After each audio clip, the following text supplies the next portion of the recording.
We have now become the number one regulator for digital assets. And I think there is great opportunity for Gibraltar, given its location, to become a hub for not just digital assets, but other emerging technologies coming within the industry. So to me, it was important to have an agreement to collaborate with Gibraltar. So you've signed an MOU with the Gibraltar Financial Services Commission. What does that agreement involve, and what do you hope it will achieve? What this agreement does is it shares the experience of 3 years that we've had in El Salvador and our journey becoming the number one regulator with lessons learned and battle experience of what could happen. And that's very important to do with.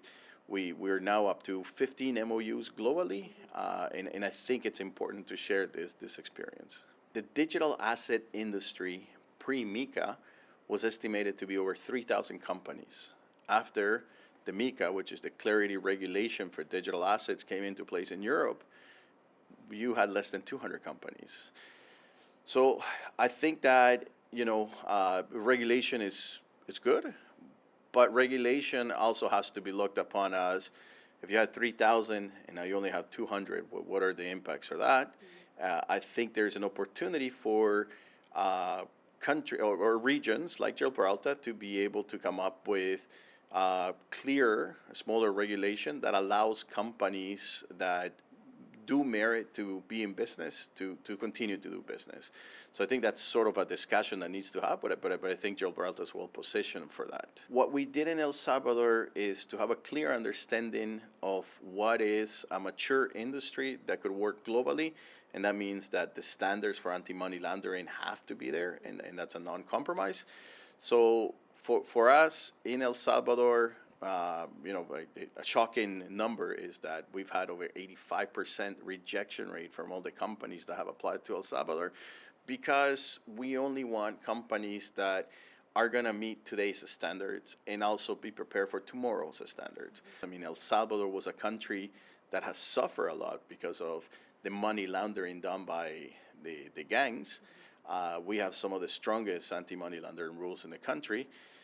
So our standards are those that will be applied internationally in the future. And speaking of the future, where do you see the digital asset industry heading over the next 5 years, say?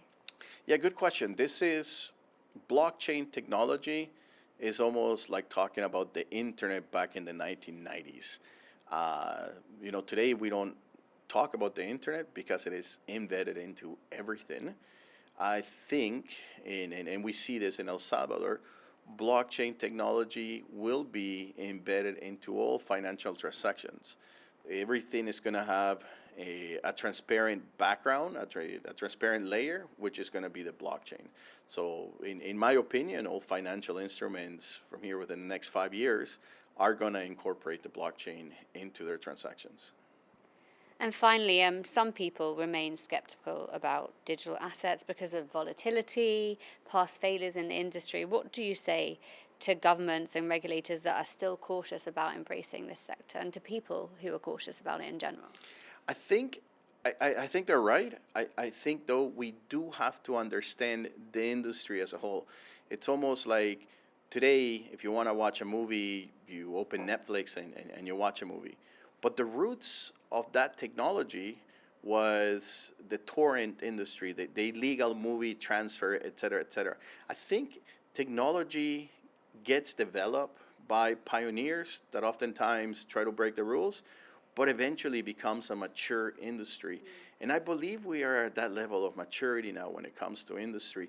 In El Salvador, from the beginning, we were Bitcoin country, and besides Bitcoin, we were not crypto friendly. We had a clear rule that if it's a speculative product, then we're not interested. And if it's a product that can't be regulated and the participants can't be supervised, then we're not interested.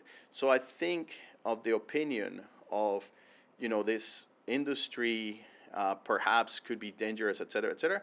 You're looking at certain snapshots of the timeline.